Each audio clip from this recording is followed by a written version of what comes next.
Another team that's going to have to power on without their ace is the Tampa Bay Rays. Really one of the best teams in baseball if you look at the record-wise, but they're going to have to figure it out without Tyler Glasnow, I should say. A partially torn UCL. He's been placed on the 10-day DL, but this is probably going to turn into Tommy John. You don't necessarily like to see it. You don't want to, kind of, I guess, speculate like that. But whenever you see the UCL in any situation, especially for a starter, that's really unfortunate. I think it's really tough for the Rays because they only have like one or two pitchers that they can actually rely on to go deep into ball games. And this is obviously one of them. So not only are you losing your ace, but now you're losing one of your only pitchers that can kind of give your bullpen a bit of a breather on a good day. This is a tough division, as nice as it sets for the White Sox with their injury issues in the division they're in. Kind of the opposite here with the Rays is maybe one of the toughest divisions in all of baseball. They're going to have to figure out how to go through this for at least the foreseeable future without Tyler Glasnow, maybe long term.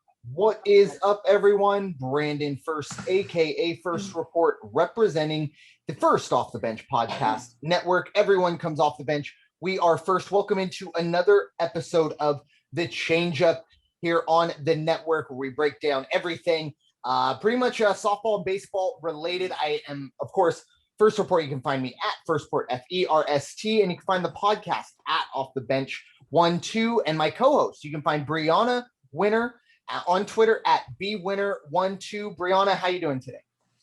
I feel good, especially since I called the Women's College World Series and you were wrong. Well, I don't think I made a pick. I did say it with 3 games. You said Florida State. You did say Florida State. Yes, you did. So. I believe you did. I definitely said there would be 3 games. I almost believe I said I don't want to make a pick, other than the fact that I think it's going to go 3 games. But we'll run the tape back on that. We'll see. We'll see how that goes. We'll go to the judges. I still called it, so I'm very happy. Yeah, definitely. So, it was a very interesting Women's College World Series, and we're going to actually start there with Oklahoma defeating Florida State after losing game 1. But Oklahoma gets the job done, and they win a national championship. Kind of a budding dynasty there, as Bryanna kind of alluded to last week. Oklahoma and UCLA are kind of the 2 top programs right now, getting another national championship for Oklahoma in 3 games. But Bryanna, what were your thoughts on everything? Well, I was working, so I wasn't able to watch it. But, I mean, look, you had the 1 seed playing the 2 seed in an elimination in the losers bracket in the second round, which doesn't happen often. I wish UCLA would have come this far, so it would be a rematch of 2019, because obviously last year didn't happen. But I mean, OU deserves it. I kind of would have loved to have seen James Madison, though. And this, I'm not gonna lie, I would have loved to have seen James Madison versus Florida State. Definitely. I think everybody, it's kind of the underdog story, unless you have a dog in the fight, if you will, if you're an Oklahoma fan or a UCLA or Florida State fan. I mean, I'm a UCLA fan, but I would love to have seen it. Any of those teams that has been eliminated or was playing, if James Madison's going up against your team, you love the underdog story, but you're still going to pull for your team. But once your team's eliminated, then you kind of want chaos to ensue. And James Madison got the chaos started early. I mean, they can definitely hang their hats on the fact that not only did they, kind of shock everyone to get to the College World Series, but they took down the top team and eventual national champions in that opening game that put Oklahoma into that 1-2 elimination game. And then I believe that was the game. Was it Montana? That was the perfect UCLA. game, correct? Yeah, I was against UCLA Yeah. prior to that round. Yes. Yeah. So that, kind of put Oklahoma, I guess, not too many teams actually. I think Florida State had done it. It was 2019 actually gone through the losers bracket. But this was a situation where both teams actually advanced through the losers bracket to get there. But yes, Bryanna was right. Like I said, I'm not sure I'm ready to concede totally that I was totally wrong. And if I did say that, then yeah, okay, I'll make up some excuse at a later date. But that's what we got there. And congratulations to Oklahoma and really all the participants in that tournament. It is great for those athletes to get out after a year away and get an opportunity to play in their tournament and at least finish their season. And I'm not sure if I said it last week. I knew that was the first perfect game in years, but that was the first perfect game in the Women's College World Series since the year 2000. So she was the first one to have a perfect game in 21 years on her 21st birthday in the year 2021. Wow. Someone go play blackjack because someone's getting blackjack at the table. I'll tell you that right now. It's kind of, I wonder if it was almost, it has to be pretty close to on this date, right? Because it's usually when the tournament goes off. Kind of crazy that it could have been the day that she was born that would happen, or at least close. I'm pretty sure we probably would have heard about it if it was 21 years after to the day that she was born was the last time they threw that. But anyways, there is some news. College baseball has announced, or at least they've gotten down to their 8 teams in the College World Series, and it is NC State unseeded. And then you have the 9 seed Stanford, the 5 seed Arizona, the 4 seed Vanderbilt, the 2 seed Texas, 7 seed Mississippi State, unseeded Virginia, and the 3 seed Tennessee. Obviously, a lot of top seeds here, but not the top seed. Arkansas was eliminated in the Super Regional by NC State. I will give a little shout out to Dallas Baptist University. They actually got out of their regional and then faced Virginia, who was a 3 seed in their regional. So they weren't even expected to make it to the final of their original starting regional, but they ended up taking down Dallas Baptist. But Dallas Baptist, great run for them. They pushed Virginia all the way to the brink of a 3rd game. I got to tell you this though, if you're going to be watching this, you make sure you tune in for the Vanderbilt games.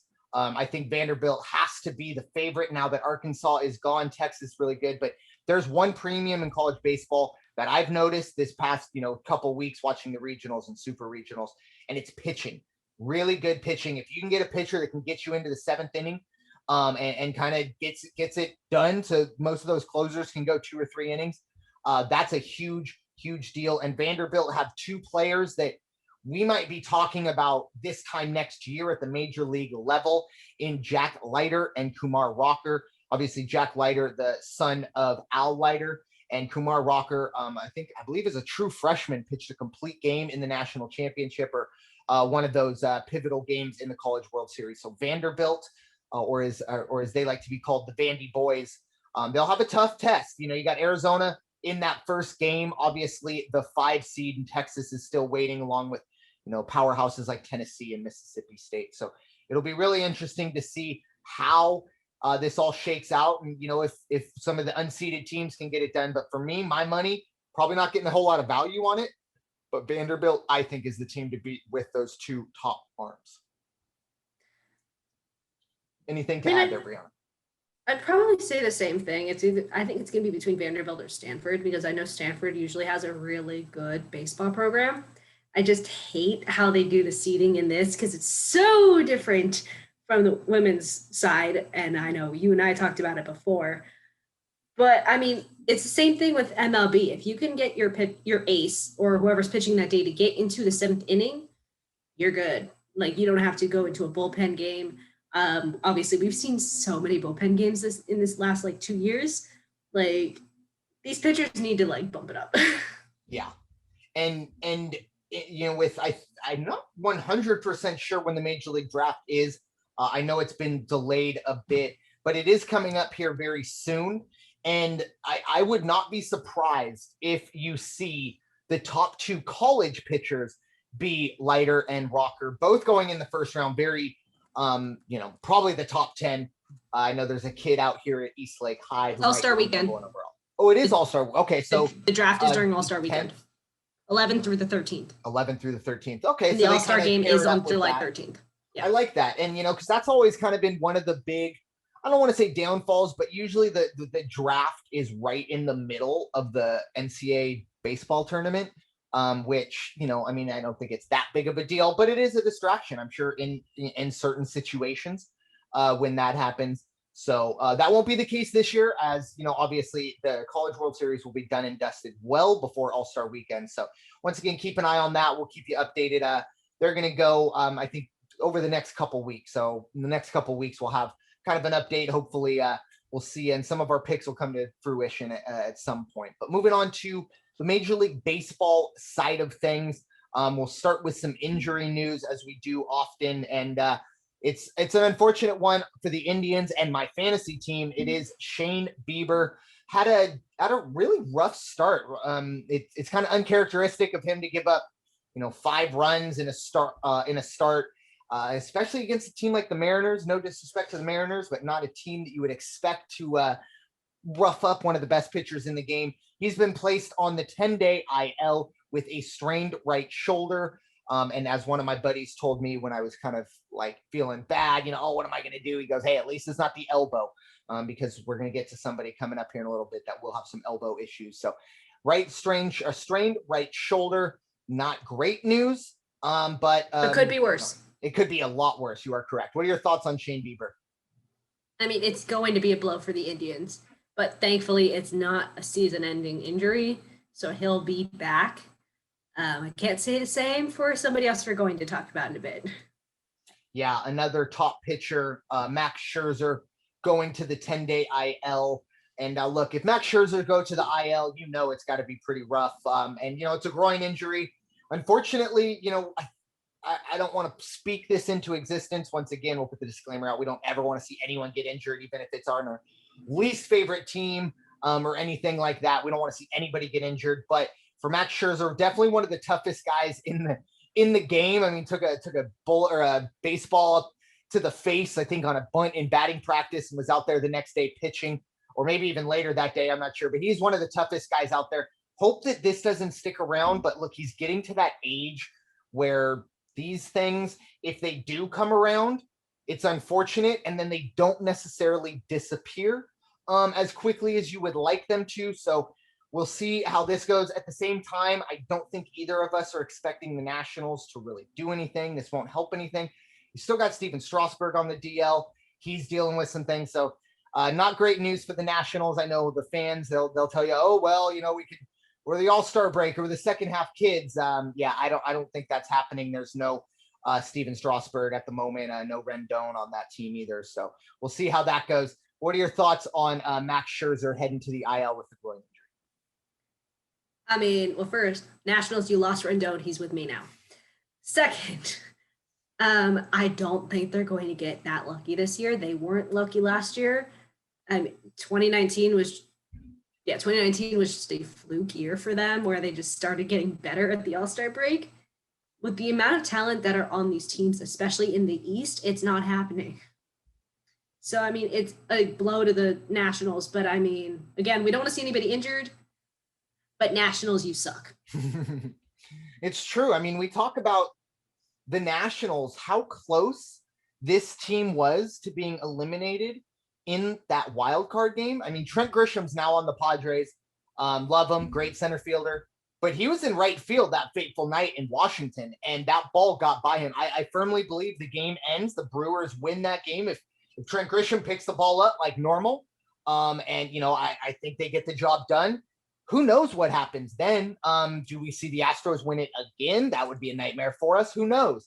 But so I kind of agree with you. And talk about kind of that fluke year. They obviously had a great run, and hats off to them, but definitely not the start of a dynasty or anything like that. And I think a lot of their pitchers, it was probably the end of their window closing as opposed to their window opening. So we'll see how that goes for the rest of the year.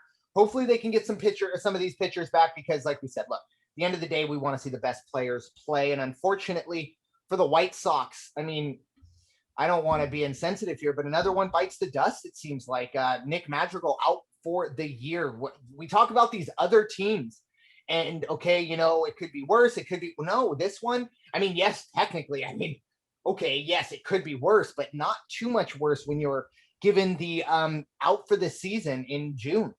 So Nick Madrigal joins, another White Sox that hits the shelf for the rest of the year. Not even, out for a couple months. No, shutting them down. This is still a team that is lucky to be, in the division they're in, doing well. Still lead the league in run differential at plus 103 is the last time I checked. So really, really interesting to see how that goes. But what are your thoughts? The White Sox take another injury hit. I mean, I know we're going to talk about it later, but I mean, they're lucky that they're still in first. If they have another injury to one of their core members, it's not going to turn out well for them this season. Exactly. We're getting, I mean, I don't know if wherever you are out there listening, but look, it's already getting warmer. It's already getting maybe a little muggier, a little more humid wherever you are. It's getting a little, the dog days of summer are beginning to set in. And that's only going to magnify the situation that the White Sox are in. I think it's a great point that, it's fine right now, but this one more little, chink in the armor, one more little spin out, however you want to categorize it, it could spell disaster. And the Indians, and we kind of talked about, and we're not even halfway through the season. Yeah, and you're not even close. I mean, I think most teams have played, I think 68 games is what I saw for the majority of baseball, and I mean that's still almost 15 games away from that half time or a halfway point.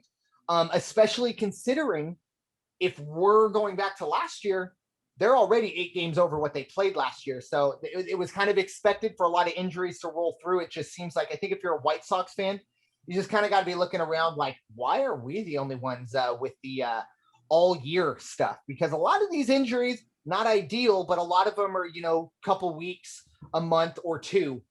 Seems like the White Sox, every injury they get is just done. Borderline worst case scenario for a lot of these. So best of luck to Nick Madrigal, but the White Sox are going to have to power on without him. And another team that's going to have to power on without their ace is the Tampa Bay Rays. Really one of the best teams in baseball if you look at the record wise, but they're going to have to figure it out without Tyler Glasnow, I should say. A partially torn UCL. He's been placed on the 10-day DL, but this is probably going to turn into Tommy John. You don't necessarily like to see it. You don't want to, kind of, I guess, speculate like that. But whenever you see the UCL in any situation, especially for a starter, that's really unfortunate. I think it's really tough for the Rays because they only have like 1 or 2 pitchers that they can actually rely on to go deep into ball games. And this is obviously one of them. So not only are you losing your ace, but now you're losing one of your only pitchers that can kind of give your bullpen a bit of a breather on a good day. This is a tough division, as nice as it sets for the White Sox with their injury issues in the division they're in. Kind of the opposite here with the Rays is maybe one of the toughest divisions in all of baseball. They're going to have to figure out how to go through this for at least the foreseeable future without Tyler Glasnow, maybe long term. But Bryanna, what are your thoughts on the Glasnow situation? I don't know what to say, especially because some of the comments that came out of this injury. But again, I honestly think this will turn into an all-season thing. I don't think he's going to be back. You don't want that tear to get even worse. And if he comes back after like 10 days, it will get worse. And he will be out for the season at that point. You'd rather it be now that so you can try to pick up another pitcher rather than wait the 10 days, he pitches once and he's done. Agreed. And partially, you know what that means? It's not totally torn. So I can't imagine rubbing some Tiger Balm on it and trotting back out there for the rest of the year, or however when he comes back is going to do it. I'm not a medical professional, but I don't think UCLs, are regenerating just by sitting at home for a week or so.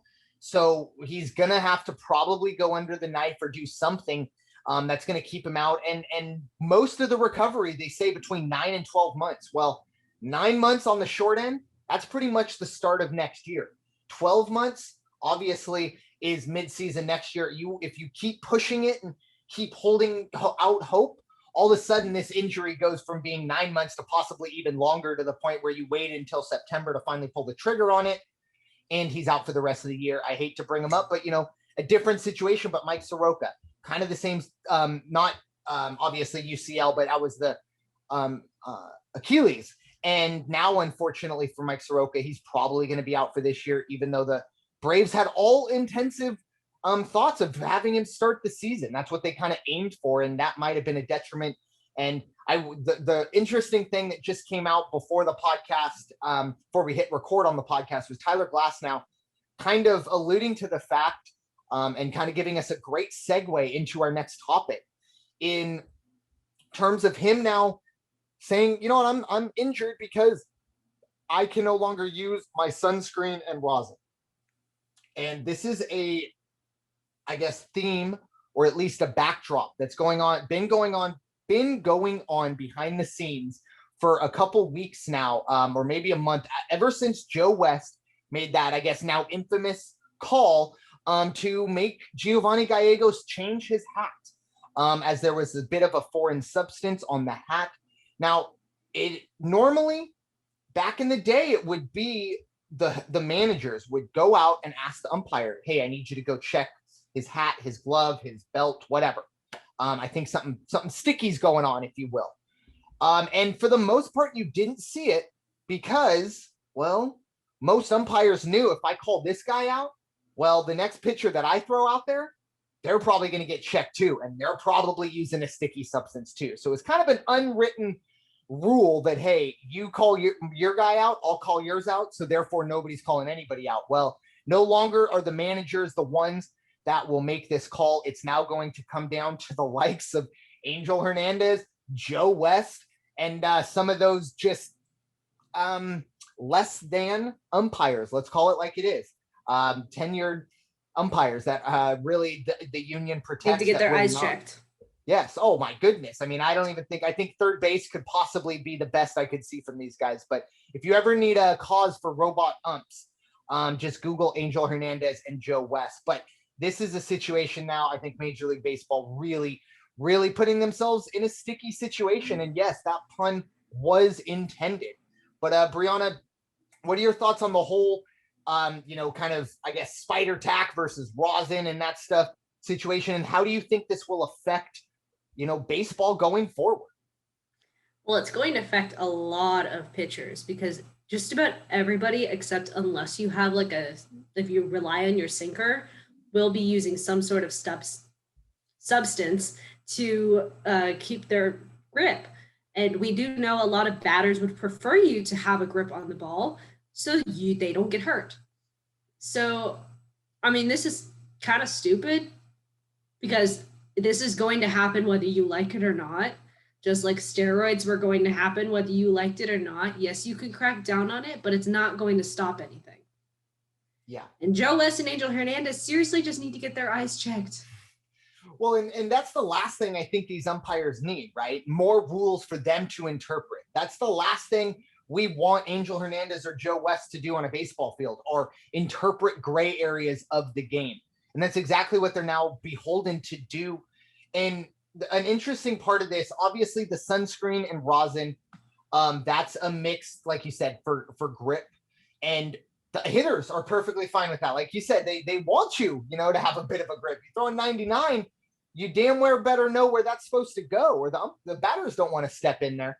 And spider tack, that's not really the case. It's more used to gain or to drive up your spin rate. And we're seeing, some of those. There's a couple Tampa Bay pitchers in that bullpen that were throwing major wiffle balls. But yeah, Bryanna, go for it. Do you remember the Giancarlo Stanton injury to the face? Yes.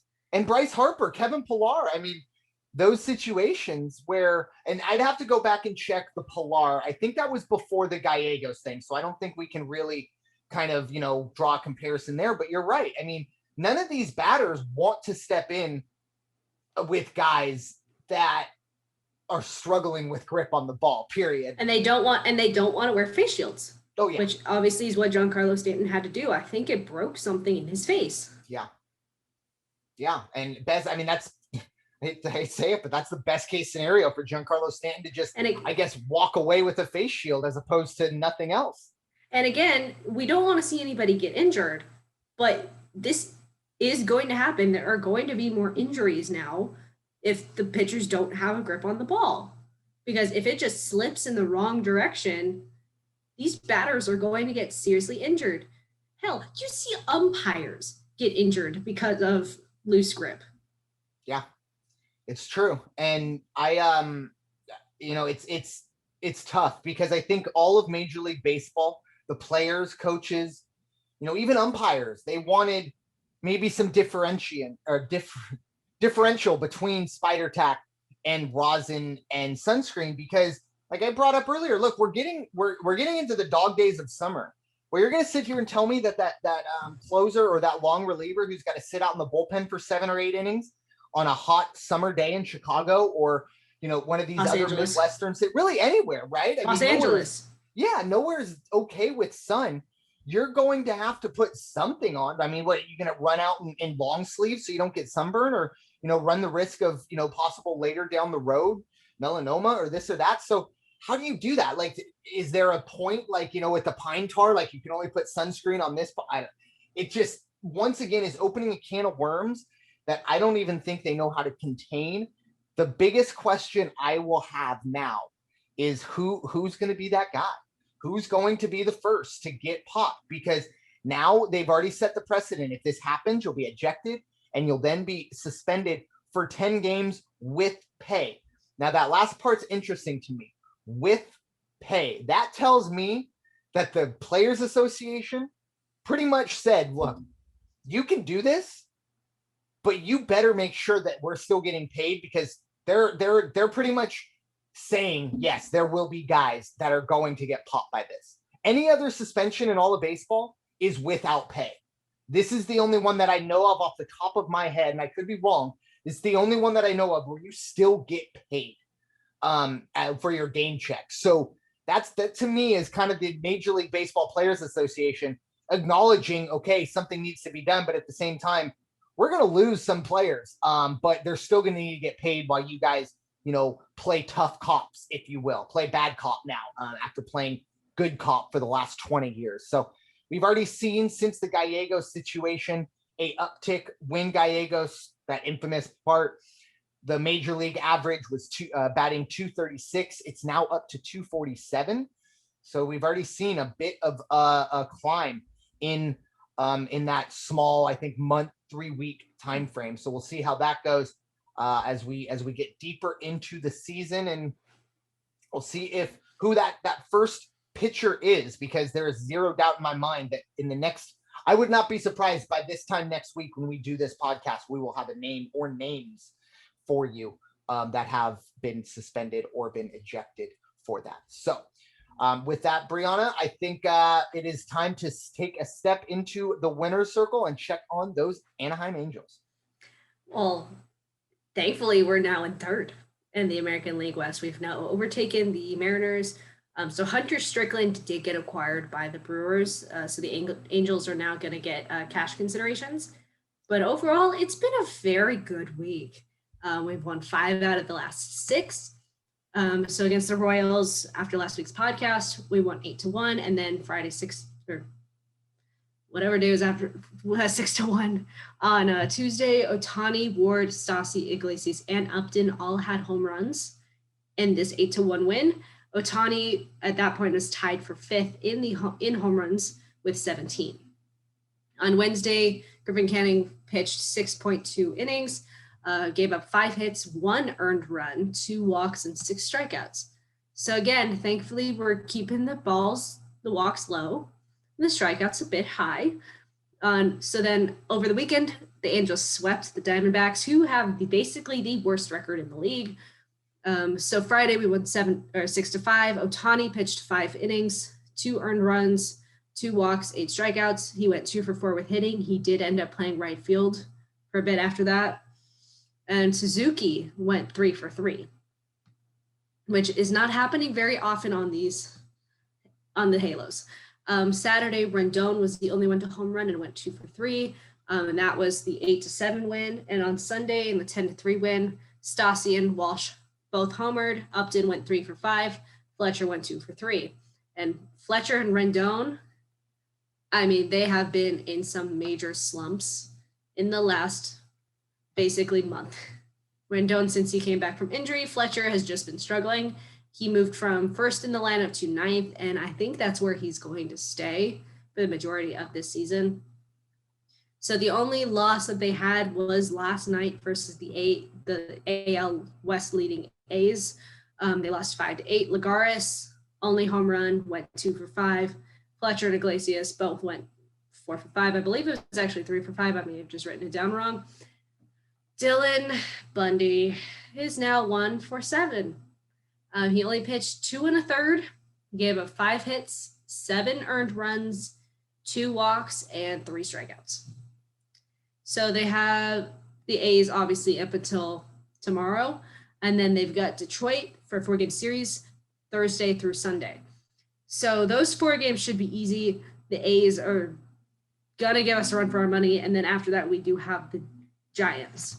So at least the weekend is going to be a somewhat easy one, and then they have a day off. So, I mean, that's it for the winner's circle. Hopefully the Angels can continue this streak and stay over 500. Yeah, and keep yourself in that that I think you just kind of want to get into September with a shot leading the Astros. Card. Yeah, I don't know if first place is possible, but I think a wild card or at least a September run to where it's September 25th when unfortunately maybe it might end or the dream ends with 5, 6, 7, 8 games to go. But at the very least, I think the Angels should make it meaningful if Mike Trout comes back, because at this moment, right now at 500, I think it's definitely meaningful for him to come back. But if they get to a point where they're 10, 15 games below 500, at some point you just got to, kind of shrug your shoulders and go, hey, take the rest of the year. We'll see you in March and, it's spring training. But if they can keep this going and keep within spitting distance of a wild card, and we get to see Mike Trout, at the very least, play some meaningful September games, I think that all baseball fans would be fans of that. And I know Bryanna and all of the Angel fans would be happy to see that go down. Be great. We just want to see him play in playoff games in October. Amen. That's all we want. Exactly. And considering my teams wouldn't have to worry about that until the World Series, I'm on board with that too, because I would not want to face Mike Trout in the playoffs. I'll tell you that right now. No matter what team is put around him, best player in baseball. Not a fan of dealing with that in the playoffs, but I got a pretty good team that knocked us out last week, but last year, I should say.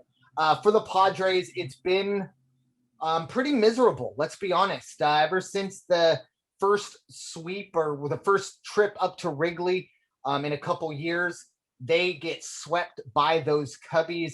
And then kind of on the return trip, they lose 2 out of 3 to the Cubs as well here at Petco. Really tough look. They've gone 3-7 in their last 10. The offense has been absolutely terrible. And I got to point to one thing. I think it's been a lineup change. Moving Tatis Jr. from the 2-hole to the 4-hole doesn't make sense to me. This is Jace Tingler once again taking a nice product and trying to put his own little stamp on it and analytics and stuff like that. Look, you're going to sit here and tell me that you believe Tommy Pham, Manny Machado, and Jake Cronenworth deserve more plate appearances than Fernando Tatis Jr., then I think you need to turn in your badge, if you will, because that's a joke. Fernando Tatis is by far the best hitter on this team. He has the makeup, maybe not fully to be a leadoff guy, but at the very least, he needs to be the number 2 hitter. That's where he was hitting when the Padres were actually putting runs on the board. And that's not been the case of late with him batting in the 4-hole. Most of the time, he's leading the top of the second off with nobody on because 1 through 3 goes down 1, 2, 3. So really, really frustrating. As a team, the Padres are hitting .231. That is 12th 12th in the league, in the National League out of course, 15 teams. However, the Padres sitting at 38-30, a big reason why they're still 8 games over 500 has been the National League best 2.97 ERA for this team. They also lead the league in strikeouts. The pitching staff has been absolutely amazing. However, they need to, everything that they do is magnified. You give up a 2-run home run. In some situations, that's it, game over. I mean, the way the Padres are so feast or famine, they're either going to strike out or hit a home run. There is no situational hitting. There is no hitting with runners in scoring position unless it's going over the wall with the bases loaded for Tatis. It's very, very frustrating to see this team have the parts there and still sit in third place. Like I said, I really think a lot of the blame has to go to Jace Tingler, who was given essentially a Lamborghini and is struggling to keep up with the Pintos of the world right now. And it's a little frustrating. Currently, the Padres are in Colorado and dealing with a bit of a heat wave there. 100 degrees out there in June. They lose. And I will say, look, we talk a lot of smack about the Nolan Arenado trade, and we should. Every chance we can, we need to talk smack about that trade. But we're also got to take a moment to give a little bit of dap. Austin Gomber, it hurts, but this is one of the top prizes of that trade, at least player-wise. We'll take a moment and not remember that, the Rockies paid him almost $50 million to take their best player, but Austin Gomber coming back to the Rockies, a really, really good, talented lefty. He's had the Padres in knots for now 2 starts this year, but any lefty can pretty much tie the Padres up. The one, I guess, positive, if you are a California team coming up, starting today, you're going to full capacity. So while the Padres are in Colorado for the next 2 days, they will return Thursday night for what has been called San Diego's opening night. So we'll see how that goes. But really, really tough look for the Padres. 38-30, a good record, but they sit in third place behind, of course, those Dodgers, who unfortunately we'll get to here in a minute. But yeah, and then obviously behind the Giants, who are still up there, still one of the best teams in baseball. But for the Padres, time to get those bats awakened. If that's the case, then, the way this team's pitching, the sky is the limit. But until they can put up more than 2 runs a game, not a whole lot that can be said about this team. So moving on to 3 up, 3 down. We will start in the American League West, and it is the top team there. It's our first up with the Oakland A's, currently 8-2 in their last 10. And very interesting, one of the best teams on the road this year. They're the only team in Major League Baseball with less than 10 losses away from home. They're 18-9 on the road. Fantastic road warriors. And I mean, you could insert your stadium joke here if you'd like, about how terrible the Coliseum is, and the situation of, once they get into an actual Major League stadium, they actually play well. So we won't go there, even though I kind of just did. But for the A's, a little hitting close to home for Bryanna. But what are your thoughts on those pesky A's at the top of that division? I mean, the A's are going to be the A's. They've been leading the AL West for the majority of these last few years. As long as it's not the Astros in first, I'll be okay. All I need is the Angels to overtake them now. That's the key. As just check on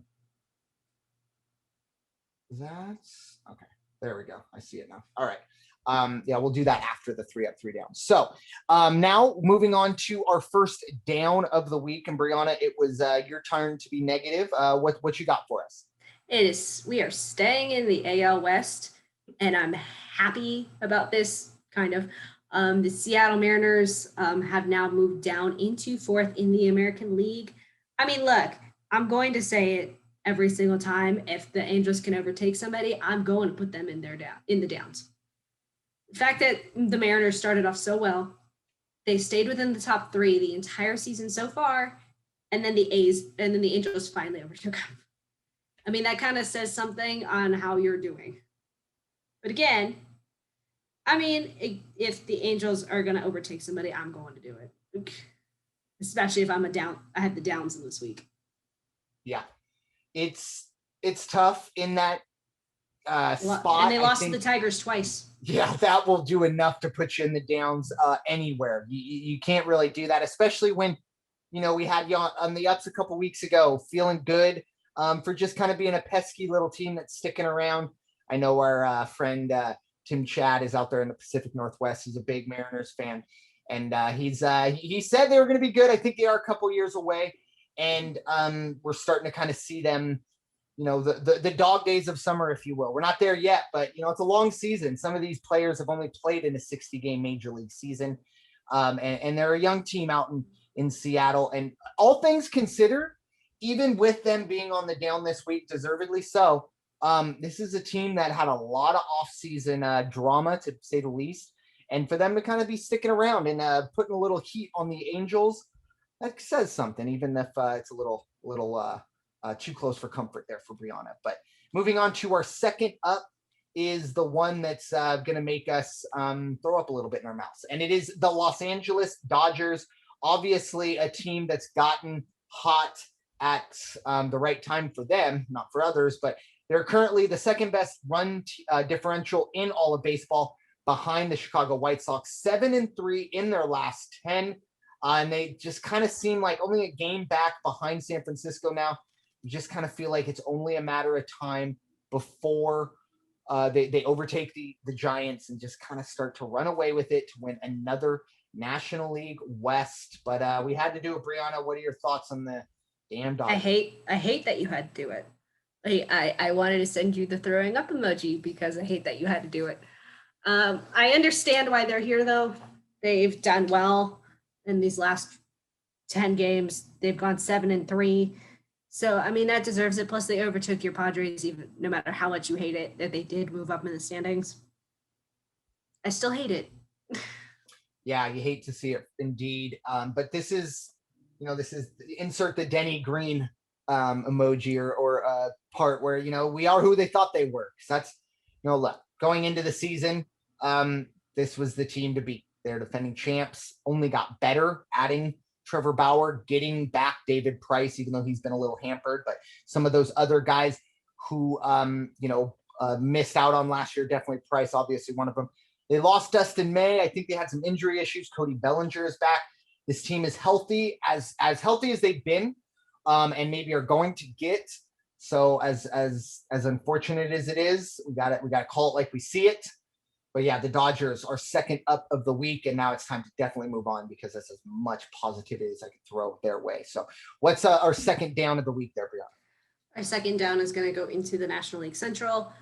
We talked about them, I believe, last week. It is the St. Louis Cardinals. They have moved down again in this National League Central standings. They are now in fourth behind Milwaukee, the Cubs, and Cincinnati. They've gone 2-8 in their last 10 games, and they did get swept by Cincinnati. Hence why Cincinnati is now above the Cardinals. Yeah. But again, it's a difficult. We thought it was going to be a 3-team race. Not anymore. Everybody's basically in it except the Pirates. Yeah, exactly. And that's definitely expected. And the Pirates are 14. The Pirates are where... 14 and a half games back of Milwaukee and Chicago. Yikes. Yeah, that I think we can put a bow on their season. Thanks for coming out.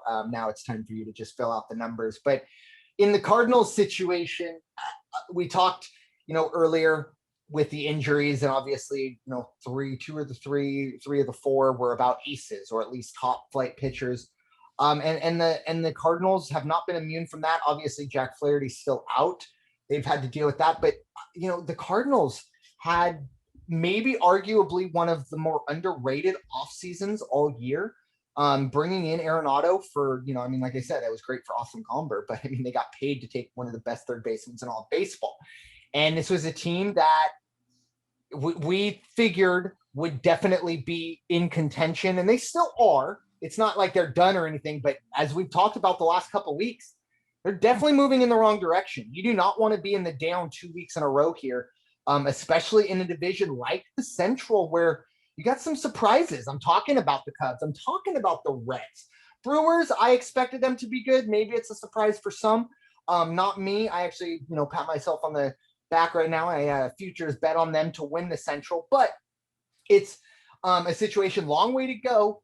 The Cardinals, though, we better not talk about you next week, or even a week after, or else you're gonna fall apart, because the Brewers and Cubs seem to be, like, at this moment, like, they're fighting it off with them two, and then those pesky Reds just got finished sweeping the Cardinals. Padres are gonna have them this coming weekend for a 4-game set, so hopefully they will be in the down next week. But we'll see how that goes. So the Central with that. For the Cardinals, if you want us to talk about you next week, get into the up list. Yeah. That's the only way we want to see you in here, is if you're on the up list, not the downs. Agreed. We don't need you to be a Pirate. Yeah, you definitely want to start moving closer to the Cubs as opposed to Pirates. Definitely two different trajectories throughout the season. But moving on to the third and final up was, of course, the New York Mets. Unfortunately, mostly at the, I guess, amusement, or at least the beating up on the Padres to get them into this list, is what I'm trying to say.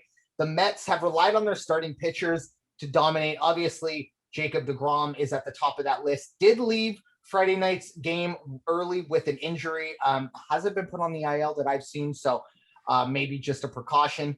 But they are now 4 games ahead of the Phillies in the National League East, 5 games up on the Braves, who, are struggling, but still, you got to figure they got some bullets left. They're going to come at you at some point here.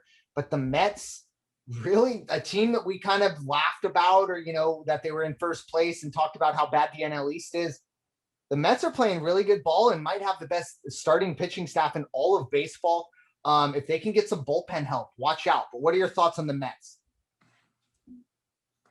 I think they're also going to suffer from this new rule. I definitely think their pitchers are going to suffer. But, I mean, good for them that they're up here. Like, National League East is a really hard division. Granted, you do have one of the worst teams in baseball. But, again, you want to stay at the top. You want to stay on this up list, especially if you're in the East, whether it's the National League or the American League. Always. Yeah, you don't want to be on the back part of this list, like for the Cardinals, twice in a week as well. But you want to definitely be on this side of it for a couple weeks. We'll see if they can keep it going and make another appearance. That's a tough division. I know you make a lot of jokes, NL least, and we had that with the Eagles. But there was a time early in the season where 500 gets you to the top of this division. Not anymore. The Mets look like they're gonna be a pretty legitimate team. And like I said, if they can be active around the trade deadline and get some bullpen help, watch out, because this team's starting pitchers, very, very good to deal with. But moving on to the final down of the week. What you got for us, Bryanna? Well, the final down is coming from the American League Central. It's not because they're at the bottom of their division. It is going to be because of injuries. We did talk about them a little earlier. It is going to be the White Sox. Yes, they're in first place, but they've now had 3 major injuries to their core team, starting with obviously Jimenez, who ruptured his left pectoral tendon during spring training. Luis Robert tore his right hip flexor, and now Madrigal is out. They can't afford to have another injury like this. So this is the only reason why they're on the down list. Is obviously they're turning into a Yankees and just becoming really unlucky with injuries. Yeah, and even when the Yankees had their injury issues, it wasn't like we kind of talked about earlier. It wasn't like this. Yeah, the length. I mean, it seems like everybody. It's like you're not getting into a fender bender. You're totaling your car at this point. It seems like every time something bad happens to this car, if you will, it's shut it down. It's very unfortunate. And for the White Sox, they got to get themselves healthy, or at least they're not going to get healthy. I'm sorry. These guys aren't getting healthy this year. They got to stay as healthy as they are. Not quite sure how that gets done. I'm sure, training guys maybe switch things up here and there. Injuries happen. There's absolutely no doubt about it. But you got to feel like if you're a White Sox fan, it's a little hard pressed looking at everyone else dealing with I'm going to say minor injuries in air quotes, but they are, compared to season-ending injuries. A lot of teams are dealing with minor injuries, but to the White Sox credit, they've gotten through most of these. But we talked about it earlier. I don't think they can take too many more shots across the bow, if you will, or too many more players to bite the unfortunate bullet on the DL, or the IL, I should say now. But we do have, of course, our favorite tweeter in the entire world, Trevor Bauer, coming out. His thread, obviously, Bauer outage. You follow him on Twitter if you haven't already done that. Great follow. Don't always agree with him. And, no, but it's a fun Twitter. It is. Oh, it's a fantastic Twitter. It's a little bit. It's very informative, but then it can also be very troll Twitter as well, which I'm a big fan Trash of. can cleats. Exactly. In the right realm, I think troll tweets are amazing, especially coming from professional athletes in the right situation, of course. But I'm just going to read you a couple tweets because, to be honest, I don't think we have enough time to go through all of these and the Bauer's head. I only see two. There was one before it, and then that was a very lengthy retweet, two out of three. But the latest one that I've seen is Trevor Bauer saying, "While we're at it, MLB, please tell us how umpires who have never been trained to know what a sticky," and air quotes for listeners, substance is or isn't, is supposed to automatically enforce that is supposed to automatically enforce that uniformly. What is the standard for what is sticky and what's not? Might want to clarify that, for," and then another tweet, "the competitive integrity of the game," and competitive integrity, again, in air quotes for our listeners, "of the game. It would be really unfair to have one crew think sticky is one thing and another crew to think it is another. Rules are supposed to be rules are supposed to be uniformly enforced, right? Also, or almost like you shouldn't have used an off season to define that."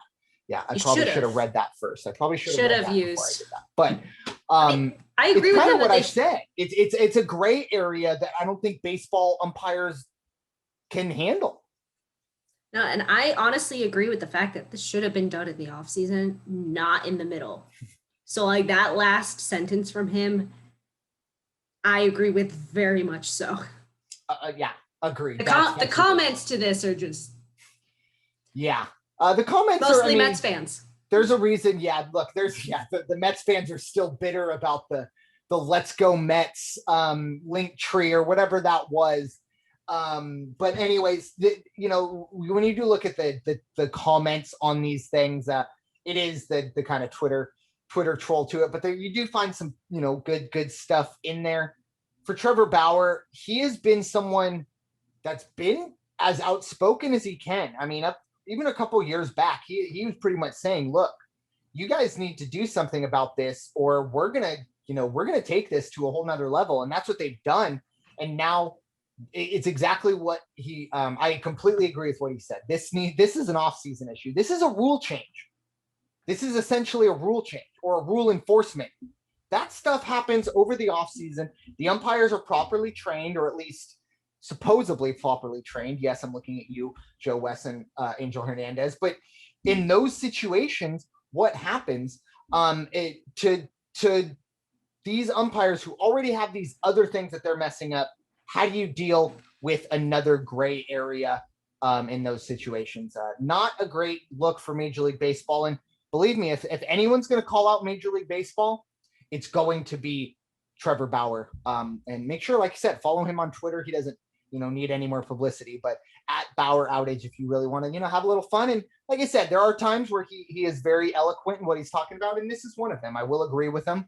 There are other times where you could just tell he's trying to get some reactions, and that's fine too. So, but moving on to some of our weekend series to watch. These will be the series coming up this weekend. The first one, we've talked about both these teams, or at least one in, all about this team, and then another we brought up a couple times. But it is the Oakland A's heading to the Bronx to take on the New York Yankees. Obviously, This puts Bryanna in a unenviable situation of having to root for the Yankees this weekend. I think the Oakland's going to win, though. I can't okay. root for the Yankees on this. I don't think they're going to win, especially with how they've been doing. The A's are going to win. Yeah, and I talked about it when we talked about the A's. This is the best road team in all of baseball. The Yankees are a team that's kind of limping around right now in fourth place. I think they're 9 games out. And again, I'm okay with Oakland in first, as long as it's not Houston. Gotcha. Okay, fair enough. Got that cleared up. But yeah, the Yankees, I agree with you. I think 2 out of 3, maybe even a sweep from the A's, going to get this done here. I won't go as far as a sweep, but another question, we just talked about the sticky stuff and all that other stuff. Garrett Cole, he's had a couple starts since the Giovanni Gallegos situation, and let's just say they haven't gone as well as Garrett Cole would like, and questions have been asked, and he has not answered it very well. I think I talked about it a little bit last week, but his answer was borderline awkward the other day. Like I said, it was just like, you're not under oath, dude. Just lie. It's all good. But the answer you gave us for a minute and a half of just stammering and it's just, we all know the answer was 3 seconds into that answer. But anyways, moving on to the second series to watch. It is one of our teams that have been on the down for the last couple of weeks. It is the St. Louis Cardinals trying to rebound as they head to Atlanta. Both of these teams need to start getting it done. It's you no longer can use the it's early excuse. Technically, yes, it is, but it's not really. So both of these teams really feel like their backs are up against the wall in the divisions, or in their respective divisions, I should say. But what are your thoughts, St. Louis heading to Atlanta? I think Atlanta's going to rebound better than St. Louis is going to. I mean, no question. Atlanta, I mean, they made it to the NLCS last year. Yes, St. Louis made it to the playoffs, but they are not looking like the same team. Like, they have had so many injuries. They've had so many pitching issues. I think Atlanta will take it. And I mean, I would love to see St. Louis bounce back, but I don't think it's going to happen. At least this week. At least this weekend. Yeah, exactly. I think it's a tough team to bounce back up against. Because the Braves, like I said, they gotta be looking around too. As bad as the Cardinals are doing, as I just pull up the standings right now. I mean, they're still 3 games better than those Atlanta Braves, or at least they have 3 more wins. It's a little weird because the numbers are the Cardinals have played 3 more games. But anyways, it's really an opportunity for the Braves to feel like, hey, look, we're at home. We have an opportunity to take down a team that's reeling right now without their ace. We'll see if they can get it done. The final series to watch this week. This is pretty consensus in terms of what the podcast will be rooting for, but it is the Chicago White Sox, the beaten up Chicago White Sox. They will head to Houston to face off against those pesky cheating Astros. Bryanna, you going to surprise me here? I don't like this series one bit. I really don't. I mean, I would love to take the White Sox, but they are just so beaten up. Again, I would love to see them win because I don't need the Astros to get further ahead of the Angels. But the White Sox are just so injured at this point, and who knows what's going to happen with all of their pitchers now due to this rule. So, yeah, Lance Lynn. Does Lance Lynn turn it back into the Lance Lynn of the Rangers, or before? Is he back to being that dominant pitcher he is right now with the White Sox with this sticky stuff being gone? And I agree with you. As you know, I'll be pulling for the White Sox. I think all of baseball world will be pulling for the White Sox. The Astros, trash cans are not. They're a good team. They're cheaters. There's no doubt about it. They're cheaters. They're fraudulent champions. No doubt about it. But they are still a good team. And that's another thing too. I bring it up all the time. This team was good enough. I don't think they needed to cheat to win. They did. They cheated to win 100%.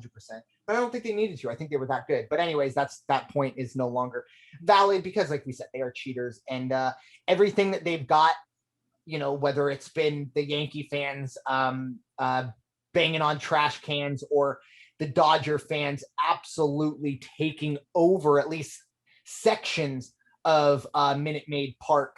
And then in some situations, maybe, winning the fisticuff battle as well, but I won't comment on that. So it's an interesting situation for the Astros. I hope that they fall flat on their face. Let's be honest. I don't think, unless you're an Astro fan, you want to see this team or group of players succeed. So let's go White Sox. But I agree with you. I think they're just a little too beaten up. The Astros are healthy or healthier, and they got to feel good. I will say one thing. Framber Valdez is one of those guys. He's back. Man, if he can pitch well, watch out, because that gives them another pitcher that you got to deal with, because there's still some good pitching there in Houston. Not the strength of that team by any means, but still some good stuff. And now I'm going to stop, because if I talk any more positively about the Astros, I will definitely have to vomit after talking so positively about the Dodgers as well. So with that, Bryanna, final thoughts for the Changeup. It has been a podcast of hatred at this point. Because of the Astros, because of the Dodgers. I would love to see the White Sox win, but I think they're just too beat up. And we just hope that nobody else gets injured on that team, especially to the extent that it has been. Again, we don't want to see anybody get hurt, but we do want to see the Astros and Dodgers fall flat on their face. Exactly. Yes, I agree. And it's kind of funny when it comes to the White Sox, once again, we don't want to see anyone get hurt, blah, blah, blah. But, if they do have someone and they're down for 2 weeks, you kind of feel like the White Sox like, okay, no big deal. I mean, not ideal, right? But, he's only out a couple weeks, or he's only out a month. While most other teams would probably be panicking, the White Sox would be like, wow, we got lucky on that one, which is kind of backwards at this point. But yeah, it's unfortunate in Chicago, and hopefully this is the last we talk about it for this year. And we look back come playoff time and go, hey, remember when they were, not struggling, but when they had those issues, and look how well they did. So good for them. Fantastic stuff from this podcast. Thank you all so much for listening to another edition of the Changeup here on the First Off the Bench podcast network. Everyone comes off the bench. We are first. It is time for you all to go wash your hands and stop hating everybody. We'll talk to you all next week. Have a great weekend. Take care.